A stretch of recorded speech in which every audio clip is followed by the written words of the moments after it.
Well, let's explore an innovative solution to the global drinking water crisis, harnessing humidity to create pure water. For more, we're joined by Jon Rowe from Airqua. Jon, great to see you on Ticker. Can you talk to us about how your tech actually harvests water from the air and purifies it? Yeah, thanks very much for having me on. Our technology called atmospheric water generators were developed here in Australia, and they take humidity out of the air, condense it via a cooling coil, then pull it and then run it through 7 stages of filtration to give the pure drinking water. Well, it's a pretty interesting effort. Talk to us about the impact that has on the global drinking water crisis and what it could have on many of those communities out there today. Yeah, it's said that 1 in 3 people across the world don't have access to clean drinking water, and 2 out of 3 people in the world, at least 1 month of the year, don't have access to clean drinking water. So with these machines, which can be solar powered, where there's humidity, we can create drinking water and we can solve that problem. Not only that, we're hell-bent on getting rid of plastic bottles. Yeah, very much so. And how can your solutions be utilised in homes and offices? Yeah, rather than officers having those great big water bottles, which are just a backache away, they can implement these systems. They just plug and play straight into a normal power socket or into solar, like I mentioned, and away they go. There's applications from a 15 litre per day machine, which can sit in a caravan or off-grid area, right up to through to 5,000 litres per day, which are used for agriculture, used for manufacturing and so forth. What are the advantages of using your sort of technology when it comes to off-grid situations in particular?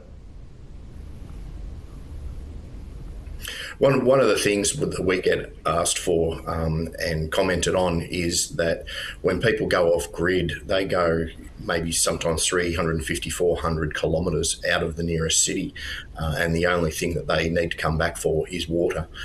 So with their solar system hooked up to one of these atmospheric water generators, they can have clean water wherever they go and not need to travel back into town to get their water.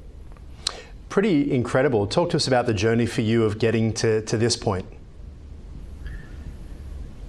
Yeah, it all started for me back in 2021, where I was listening to the radio and there were floods just wiping Pakistan out, and kids were suffering and dying because they couldn't get a clean glass of water or something to eat. And I thought, with water everywhere, there's got to be a solution. And that started me on the journey, and eventually came across Wally Iverson, who is a terrific bloke and the inventor of this technology. And we got together and here we are today. Yeah, that old saying, water, water everywhere, not a drop to drink. You've certainly found a way to overcome that, haven't you? Yeah, we have. And it's often said that the next world war would be fought over clean water, over fresh water, and the way it's disappearing, you can see that happening. And, for my kids and my grandkids, that's a frightening thought. Yeah, very much so. It's hard to believe that with all the technology out there, that is even a thought, let alone a frightening thought. Also, there's so much talk at the moment about AI data centers. We talk about them here on Ticker all the time. How can your approach help, I guess, with those water demands of these AI data centers?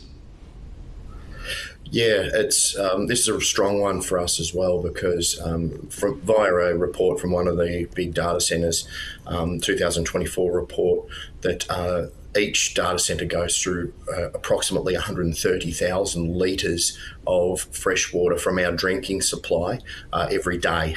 That's a lot of water, and with water supplies running out, AI is very, very thirsty. So what we can help deliver is, part of the solution is to have an array of the big 5,000 litre per day machines sitting around the campus or the site, and help provide that drinking water to cool all of the computers and the machines down. Where are you hoping to take the business from here? Definitely into AI data centres, and also into remote communities in Australia that don't have access to clean drinking water. There's a lot of them, and you wouldn't think it, but there are. I'm looking to take it overseas as well, and let's work together with some export companies to provide solutions to the Japan, South Koreas of the world who just don't have access to clean drinking water. Yeah, very much so. It's a fascinating time, a fascinating journey. Really appreciate your time here on Ticker today. Before we go, where can people find out more? Yeah, to find out more, you can log on to airqua.com.au, which is airqua.com.au. Jon Rowe, thanks for bringing that to us today on Ticker. Thank you. Thank you so much for your time. It's greatly appreciated.